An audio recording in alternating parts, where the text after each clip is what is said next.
Good afternoon. My name is Andrea Tóth-Mészáros, and the topic of my PhD project is investigating the efficacy and safety of adaptogens. My supervisor is Dezső Csupor. My scientific methodology supervisor is Gana Garma, and the statistician who worked on the analysis of our first topic is Péter Fehérvári. My vision is making the best of applying adaptogens in the evidence-based medicine, and my mission is investigating the adaptogens mechanism of action and their clinical efficacy. I'm going to introduce you two of my ongoing projects in this presentation. Developing them is my specific goal for the near future. The first one is investigating the effect of adaptogens on stress. We investigated this because stress is a substantial and unavoidable inherent of life. However, chronic stress might be the breeding ground for several diseases and debilitating conditions. And there is no pharmaceutical therapy in the stress management. The guideline recommendation is cognitive behavioral therapy, which requires quite some consciousness. And this requirement can be controversial towards a stressed person. There are other coping strategies, adaptive ones like jogging, meditation, talking to friends and family, but also maladaptive ones like smoking and increased alcohol consumption. And we think that applying adaptogens can be an easily applicable and overall beneficial method in stress management because they have the general characteristic of supporting a body during the stress response. During the alarm phase, they exert a stimulating function. During the resistance phase, they have a protecting function. And as a result of this, at the end, not exhaustion, but adaptation can be attained. Supported by several studies, one of the possible mechanisms of action of adaptogens is that they directly bind to the glucocorticoid receptors in the brain. And through this, they facilitate the rebalance of the HPA axis, which is well known during chronic stress, to a certain extent overbalanced. This is why our clinical question sounded like this. Do adaptogens have an effect on the cortisol pathway and on the stress level? We investigated this on healthy, mentally stressed adults. The interventions were orally applied adaptogens, and the control groups were supplied with placebo.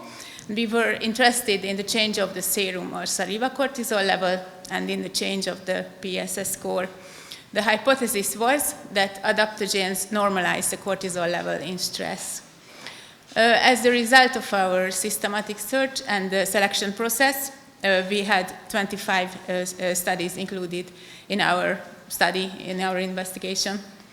The 5 of these articles investigated the effect of 8 weeks Vitania somnifera treatment on stressed healthy adults. So we based our statistical analysis on the results of these 5 articles. After the outcome measure was mean difference with a 95% confidence interval. After 4 weeks of treatment, we saw a promising slight decrease in the serum cortisol level. This was also statistically significant, but not clinically relevant.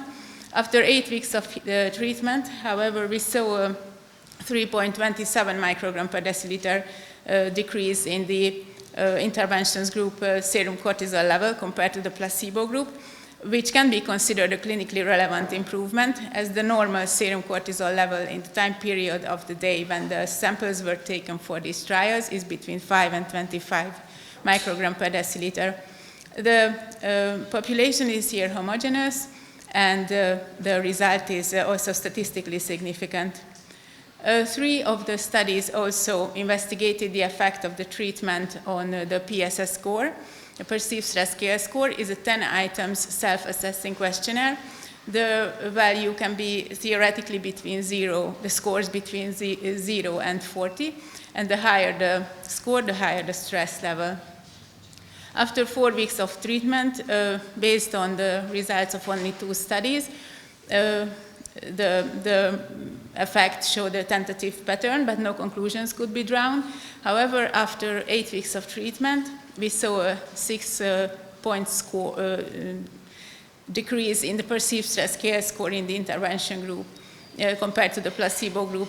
and this can be considered a clinically relevant improvement. However, this is statistically not significant, and here is also a substantial heterogeneity among the study populations. We provide a systematic review of all the articles included in the study, assessing the effect of in total 9 different adaptogenic herbs and their effect on the outcomes of interest. To the best of our knowledge, our systematic review and meta-analysis is the first one assessing the effect of adaptogens on the cortisol level. And we used for this investigation a uniformized study population, and we also conducted data uniformization regarding dose and length of treatment. Our study also has some limitations, namely that we cannot make comprehensive statement regarding the effect of adaptogens on the cortisol level, further, and neither on the HPA axis. And we could not determine the optimal length of the Vitalia somnifera treatment. Still, we could conclude that with an at least 8 weeks Vitalia somnifera treatment, a clinically relevant improvement could be attained on stressed, healthy adults. And this implies for the clinical practice that this intervention can be used in the stress management. Regarding adaptogens in general, we could conclude that they might have an effect on the cortisol level. Further studies are needed. All the adaptogens should be investigated widely. We also would like to suggest that once cortisol level is measured, ACTH level should also be measured so that the cortisol pathway could be clarified, the effect of the adaptogens on the cortisol pathway could be clarified. And we also recognize that a more accurate timing for sample taking would be desired when cortisol level is measured to avoid the confounding effect of the diurnal variation of this hormone. At latest next week, Monday, we will submit the paper for internal review, and the expected submission will be somewhere in April. The first target journal is Phytomedicine, where we will submit it first. The second project is investigating the effect of a single-dose rhodiola rosea extract on the cognitive functions in a stressful situation. Rhodiola rosea is also representative of the adaptogens, so the previously sketched general characteristic of adaptogens applies to this plant as well. In a few studies, it was found to support the body during the alarm phase of the stress response. So logically, it has a stimulating function, but despite of this, no innocuous side effects have been reported until now. And also it was found that it indeed improves sleep quality. Our clinical question is, does a single-dose rhodiola rosea extract improve cognitive functions in a stressful situation? We will investigate this on healthy young adults. Both the intervention group and the control group will be supplied with so we will induce experimental stress with the socially evaluated cold pressor test, which is like this, that the subjects are asked to immerse their hands in ice-cold water no way longer than 3 minutes, and during this they are observed and videotaped by persons from the opposite gender. The intervention group will be supplied with the single-dose rhodiola rosea extract. The control group will be supplied with placebo, and we will investigate cognitive functions, those cognitive functions which are positively or negatively influenced by acute stress. We will also measure saliva alpha amylase level. This indicates the activation of the sympathoadrenal system, and saliva cortisol level. This indicates the activation of the HPA axis. And also subjective stress perception will be assessed. The hypothesis is that a single-dose rhodiola rosea extract improves cognitive functions in a stressful situation through modifying the activity of the sympathoadrenal system and the HPA axis. The clinical implication is to provide pharmaceutical therapy treatment in performance anxiety, also known as stage fright, with no innocuous side effects. The aim has just been described, and the novelty will be that we will measure also sympathoadrenal system activity and HPA-axis activity, and further that we will focus on specific cognitive functions which are influenced by acute stress. We plan to submit the paper on the protocol of this RCT in June. The quote I would like to share with you today is the oldest, shortest words, yes and no, are those which require the most thought. Thank you for your attention.